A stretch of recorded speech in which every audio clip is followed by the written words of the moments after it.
দিশা, তুমি কোথায় আসছো? আমি আজকে আসছি আমার আব্বুর চেম্বারে। কি করতেছো?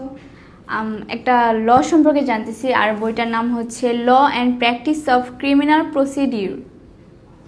ওয়াও, তুমিও কি তোমার আব্বুর মতো আইনজীবী হবা? ইচ্ছা আছে আব্বুর মতো আইনজীবী হওয়ার। তাই? হ্যাঁ, কেন? কারণ আমি আব্বুকে ছোটবেলা থেকে দেখতেছি যে আব্বু সবসময় ল নিয়ে পড়তেছিল, সবসময় আবার দেই। আমি ছোট থেকেই দেখতেছি আব্বুকে ল নিয়ে পড়াশোনা করতে, এবং এখনো আব্বু পড়াশোনা করতেছে ল নিয়ে। দ্যাটস ওয়াই আমার ইন্টারেস্ট। আমি ছোটবেলা থেকে দেখতেছি আব্বু রাত জেগে জেগে হচ্ছে বই পড়ে, আর আমারও বই খুব পছন্দ। এই জন্য আব্বু কিন্তু অন্য কোনো বই পড়ে না, শুধু ল নিয়েই পড়াশোনা করে। তো প্রতিদিনই আব্বুর হচ্ছে লয়ারদের অনেক পড়তে হয়, দ্যাটস ওয়াই আমার ভালো লাগে। আইনজীবীদের প্রচুর পড়তে হয়, এই জন্য আমার ভালো লাগে। সবাই বলে যে আমি নাকি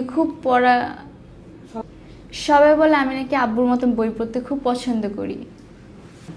তোমার আব্বু কোথায় কোথায় প্র্যাকটিস করে?